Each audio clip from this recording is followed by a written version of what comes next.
Hello guys, welcome to our channel. நம்ம சேனலை first time பார்க்குறீங்கன்னா சப்ஸ்கிரைப் பண்ணிக்கோங்க.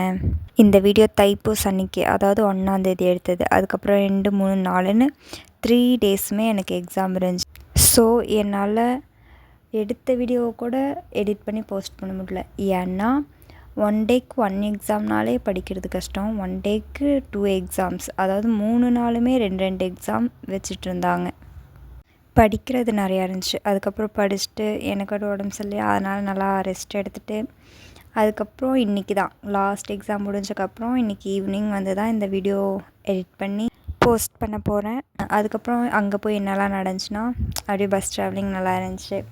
ஒரு 4 மணிக்கே திருப்பூர் போய் பஸ் ஏறிட்டு ஒரு 6 மணிக்கு இங்கெல்லாம் தாராபுரம் ரீச் ஆயாச்சு. அதுக்கப்புறம் இருட்டுக்குள்ளேயே பழனி போய் விட்டுட்டாங்க. அங்கே போய் ரூமில் ஸ்டே பண்ணிவிட்டு அதுக்கப்புறம் நைட்டு வெள்ளித்தேர் பார்த்துட்டு, அதுவும் போகையில் பார்க்கவே முடியல, ரொம்ப ரஷ்ஷாக இருந்துச்சு. அதுக்கப்புறம் உள்ளுக்கெல்லாம் போய் சாமியெல்லாம் கும்பிட்டு முடிச்சுட்டு வந்தக்கப்புறம் வெள்ளித்தேர் பார்த்தோம்.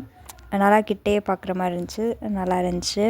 இன்னொரு தேர் பக்கத்துலேயே இருந்துச்சு, அதையும் வீடியோ எடுத்துகிட்டு மார்னிங் எழுந்திரிச்சு ஃப்ரெஷ்அப் ஆகிட்டு போய் சாமியை கும்பிட்டு வந்தாச்சு. வீட்டுக்கு வந்துட்டு குர்குரே சாப்பிட்டே இந்த வீடியோவை எடிட் பண்ணி முடிச்சாச்சு. நீங்கள் லைக் பண்ணாமல் பார்த்துருந்தீங்கன்னா லைக் பண்ணிக்கோங்க, சப்ஸ்கிரைப் பண்ணிக்கோங்க. இந்த சன்னை பார்த்துக்கோங்க. எல்லோரும் வீடியோ எடுத்துகிட்டு இருந்தாங்க இந்த சன்னை. அது வந்து அப்படியே மேலே வரையில் எல்லாம் அப்படியே கத்த ஆரம்பிச்சிட்டாங்க, அரோகரா அரோகரா அப்படின்னு கத்த ஆரம்பிச்சிட்டாங்க. அதுக்கப்புறம் எனக்கு உடம்பு சரியில்லாமல் போயிடுச்சு. அதுக்கப்புறம் என்ன ரூமில் எங்கள் அம்மா அவங்க வந்தாங்க, வந்து விட்டுட்டு அப்புறம் போயிட்டாங்க. அப்புறம் நான் ரெஸ்ட் எடுத்தேன் காய்ஸ். பாய்.